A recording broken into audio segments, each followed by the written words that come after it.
Hello,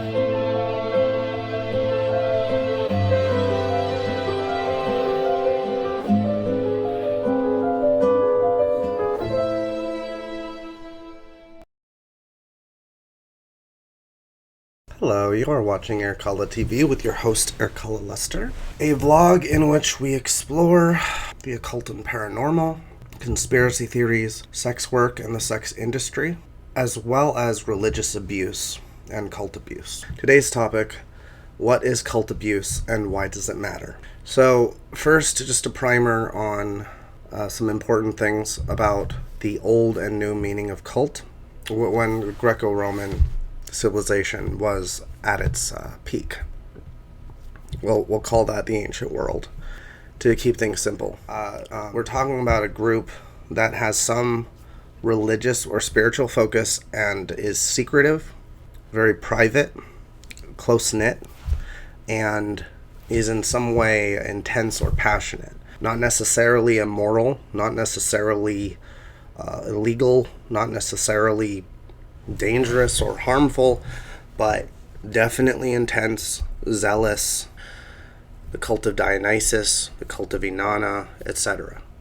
There's this modern understanding of a cult as being just another word for a abusive religious group of some kind. That started in part because the spiritualists of the late 1800s and early 1900s were pretty fraudulent. One example, I found this out recently, watching Legal Eagle actually. It's a great video, I really recommend it. He basically explores, are ghosts legally real? So, one of the examples he talked about was someone wrote a sequel to Huckleberry Finn or something like that. And essentially what their claim was that they're a spiritualist and they channeled this text from Mark Twain in the afterlife. And enough people believed it or were intrigued by the premise that they bought the book and it was selling very well. Mark Twain's publisher was not pleased. Even though this is a court of law, they had to consider this bizarre situation with some seriousness. The spiritualists did a lot of nonsense like that. And it started to get this idea in people's minds. Anyone who is concerned with ancestors or ghosts who is not firmly planted in Christendom, that person is running a cult. For more information on the history of cult-like groups, I would look into this amazing podcast by Aaron Mahnke. It's called Lore. Cult meant, just a secretive, passionate, zealous group with some religious focus, that in the ancient world, that's what that meant. And it has this modern meaning. Fraudulent, takes people's money in a manipulative way. This began with the chaos of dealing with the spiritualists. And when it started to get more about abuse and exploitation, that is debatable. For example, I would say that the practices of Crowley were at times questionable, particularly with how he dealt with sex workers. Thelema is very important to me, and I am very passionate about some aspects of it. I am a Babylon devotee, and I will say all the time, he is the beast, and he gave us things that we still need to use today. His books are masterful, but he was an asshole. But was he running a cult? In the ancient sense, definitely, and in the modern sense, a little bit at times. Was it a cult the way the 12 tribes is a cult? Definitely not. In my opinion, the idea of a fraudulent cult-like group began with the spiritualists, but where you get the idea of a harmful and fraudulent group is most heavily in the 50s, 60s, and 70s. The Children of God was one example. The group that Charles Manson formed is another example. The Mormons, I would say absolutely. I do not think Mormons are the kind of people that would just let's go fucking murder a bunch of people. Let's cause chaos. That's That's not how they are, and it doesn't help to act like they are. We really need more words, and that's why words like religious abuse are important, not necessarily to be sensitive to the organizations, because fuck the Mormon Church. It is abusive to people, creating a situation in which, if you leave, you are cut off from this entire community of people. That's abusive.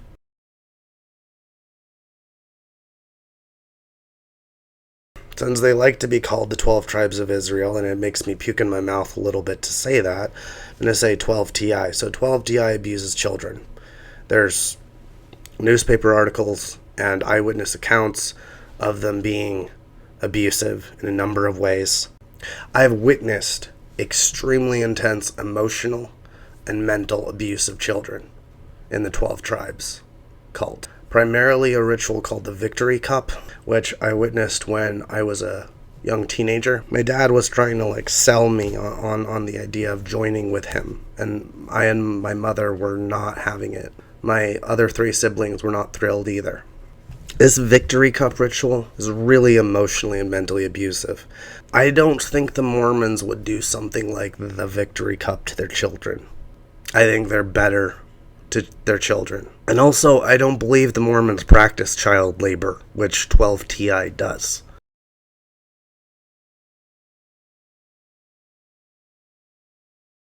They've gotten in trouble for that many times.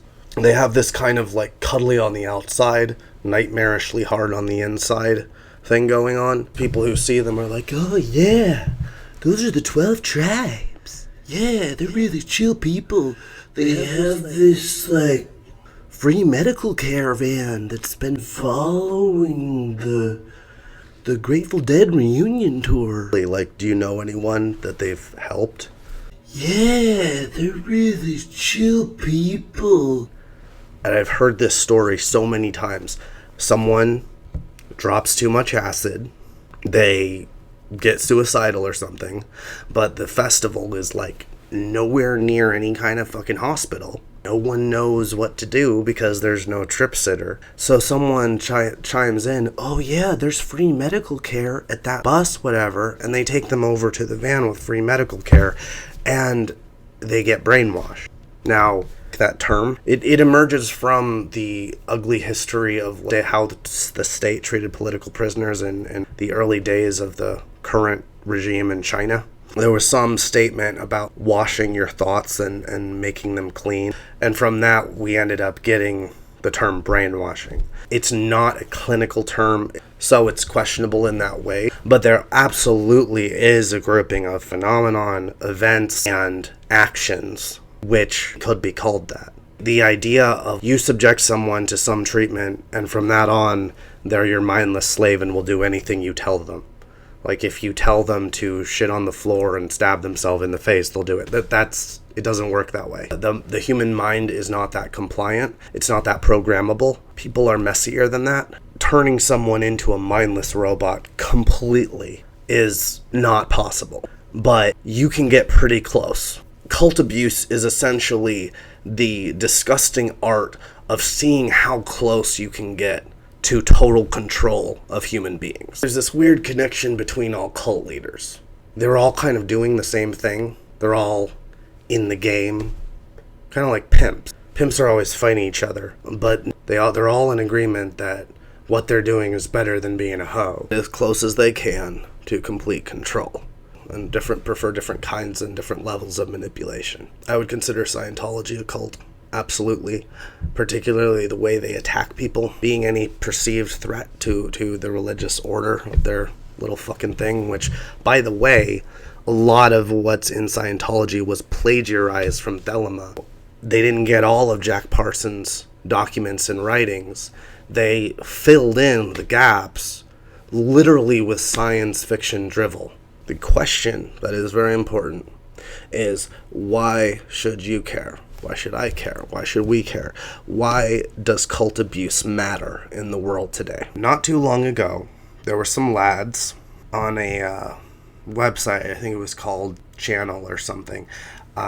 They were just trying to share some videos just pass some funny videos around. There was some celebrity making an ass of himself, talking about how he had some new friends, some magic powers. Hilarious. They were just sharing it around the internet, and someone told them they couldn't do that. This group was educated about how the internet works, which is that when something is up, it's staying up. And the more loudly you demand that it be taken down, the faster it will spread. This was one of the earliest viral videos. Tom Cruise is like, Dianetics.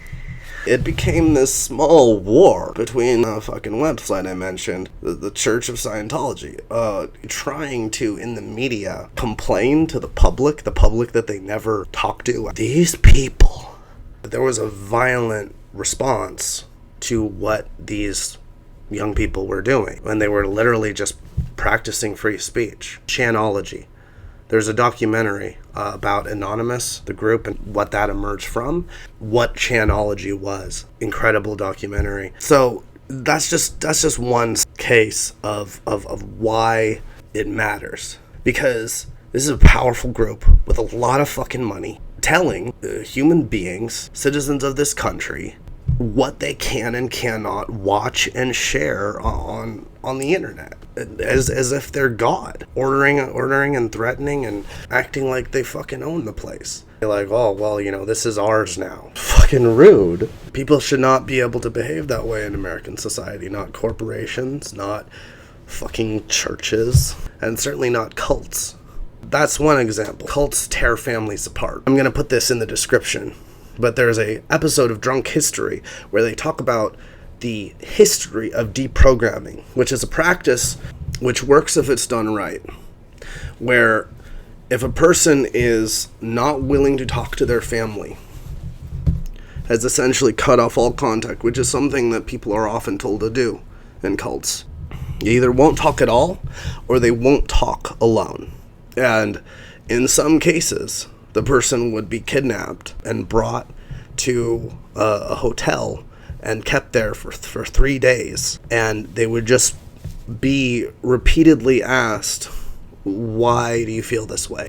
Until they started to actually break down what had happened to them and why they had come to believe it. And they'd start to remember. They were put in a room where it was insanely hot and then insanely cold, and they couldn't sleep and they couldn't sit down, and it was incredibly loud, and that this was when they'd gotten all this information, and they'd been forced to be in a room where their brain would be defenseless. And when they start to realize that they were programmed this way, you can reach them again.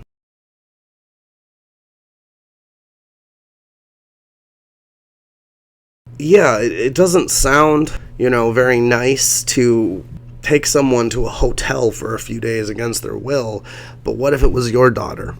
What if it was your brother, your sister, your father that you had not seen in years and may never see again? Imagine worrying about them every day and almost never hearing from them. Even though you just understand that's the desperate place that deprogramming came out of. And the guy who created the process was a total badass. He was a martial arts expert. His son was taken by one of the major cults at the time. I think it might have been the Children of God.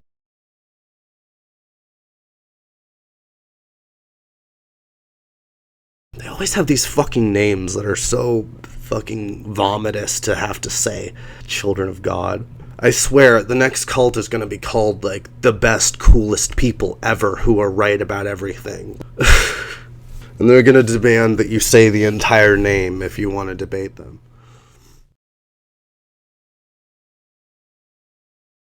I, personally, was subjected to mental and emotional abuse until I wanted to fucking kill myself, and I tried a few months later, twice, until my mind essentially broke.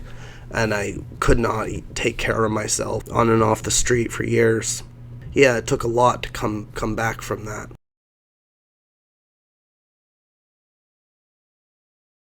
Cults break up families. Cults are often physically, emotionally, and mentally abusive. Cults have a negative impact on free speech. both for the individuals that are in the cult and for the people outside the cult who are seen as a threat. They have a corrosive impact on society. They break up families, which are some of the building blocks of society. Create legal issues for the courts that clog up the courts. Like, for example, if you research 12 tribes group child abuse, and you'll see all kinds of newspaper clippings. Go to your local library about them, because they're all over the world. They've been operating for almost 20 years. My dad joined them when I was very young. Take up a lot of fucking space. Mormons have taken over the state of Utah. Now, they're not bad people. Cults gather a lot of wealth to themselves, sometimes honestly, sometimes dishonestly. Sometimes it's through sexual exploitation.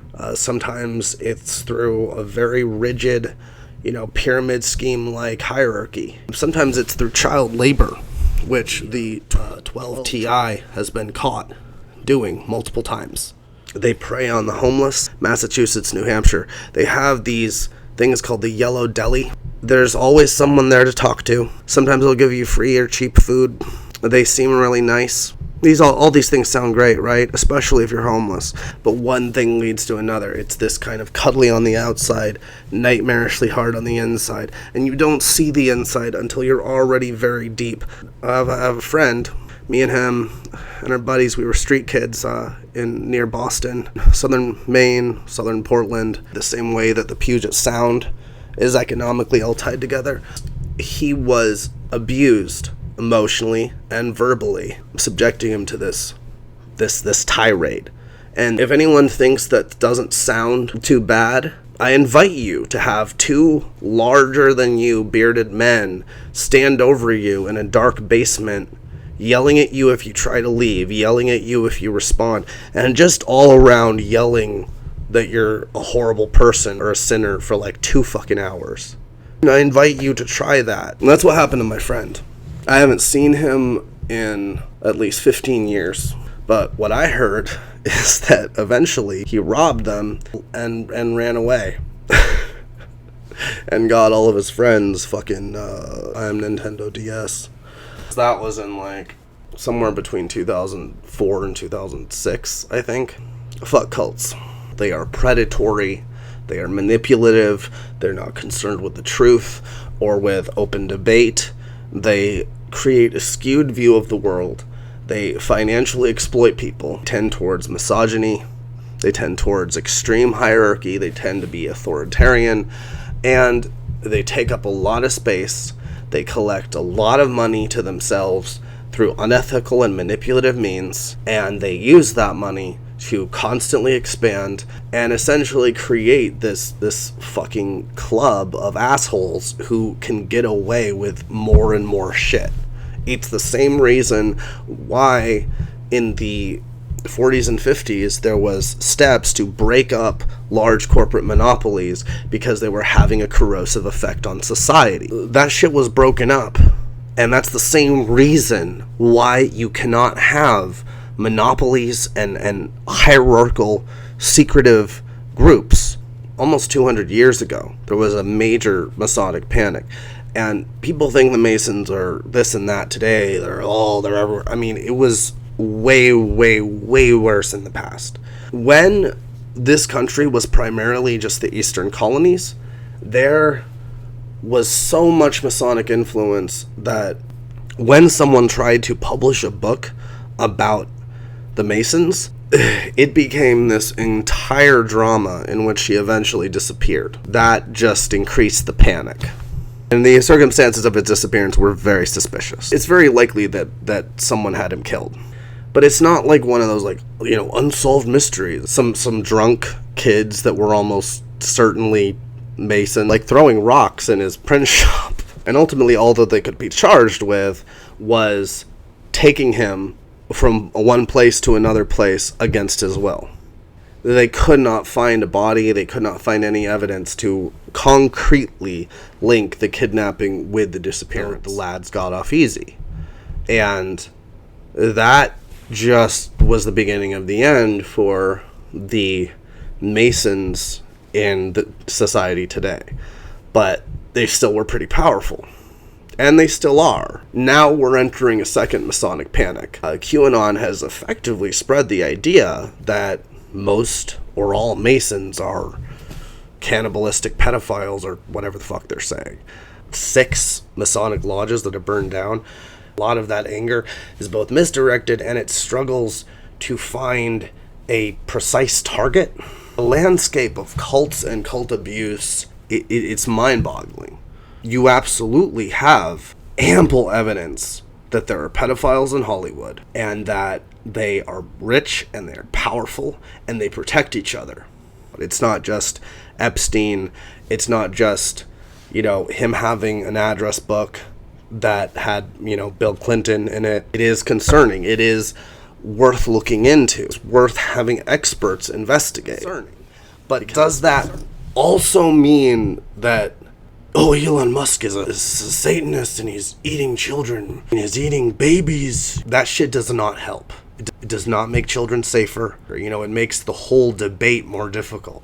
There's a lot of shit going on. I mean, QAnon people are literally burning down Masonic lodges that have been there for hundreds of years, burning them to ash. QAnon is a subculture. It's not a concrete organization. The most accurate way to say it is that all of the suspects that have been caught in connection with these cases of arson, all of these people have spouted to the police QAnon rhetoric, saying all Masons are pedophiles. But at the same time, people have good reason to mistrust and be angry at the Masons. At the end of the day, the problem is best summarized as a question. I think it was actually JFK that said that.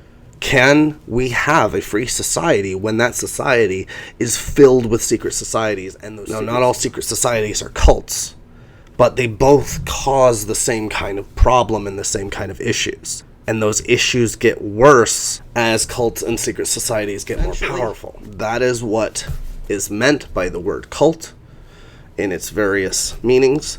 And that is why you should care. We should care about this problem.